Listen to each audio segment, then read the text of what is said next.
Hello. Today's fault is a low temperature symbol when the phone is being charged. This prevents the phone from charging.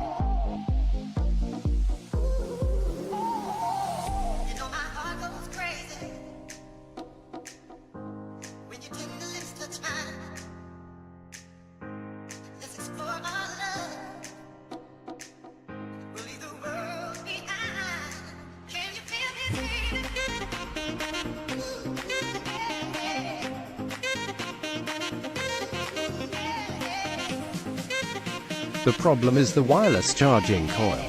In our case, it was so damaged that it required replacement.